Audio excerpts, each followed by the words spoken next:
ગુજરાત માટે સૌથી મોટા ચિંતાના સમાચાર સામે આવ્યા છે। કોઈપણ જાતના લક્ષણ વગર હવે કોરોના ફેલાઈ રહ્યો છે।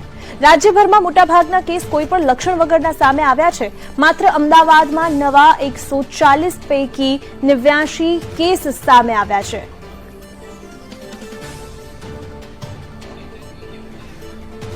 केतन जोशी वरिष्ठ सहयोगी अमारी साथे जोड़ाई गया है। केतन, जे रीते परिस्थिति वधारे खराब थती जई रही छे तेनी साथे साथे एक मोटुं संकट हवे ए सामे आवी रह्युं छे के कोईपण लक्षण वगर कोरोना पॉजिटिव आवी रह्यो छे।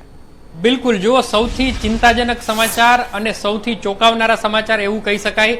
विजय नेहरा अहमदाबाद म्युनिसिपल कमिश्नरे आज पत्रकार परिषद करी त्यारे एक चौंकावनारी वात करी जे आपड़ा बधा माटे सबक समान छे अने खास करीने अमदावाद वासीओ माटे तो छे ज। आखा गुजरातमां जेटला केस आव्या छे एमां घणा खरा केस एवा छे के कोरोनाना कोई लक्षण नथी।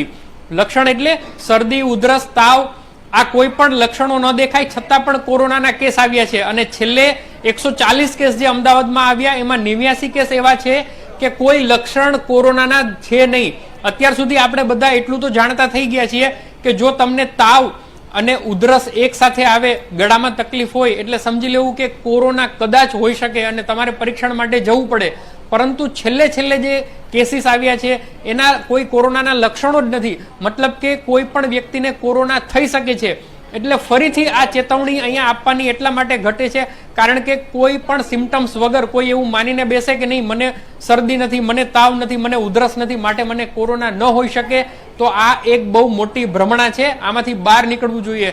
ખુદ જ્યારે વહીવટી તંત્રના ટોચના અધિકારી મ્યુનિસિપલ કમિશનર જ્યારે આ વાત કરે છે ત્યારે બધાએ ચેતીને ચાલવાની જરૂર છે કે સાજો સરખો માણસ હોય એને પણ કોરોના થઈ શકે છે।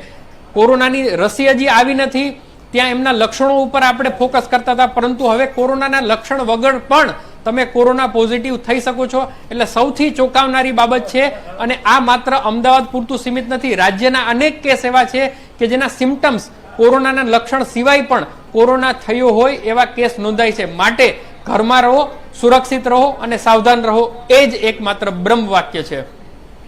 આભાર કેતન, જાણકારી બદલ।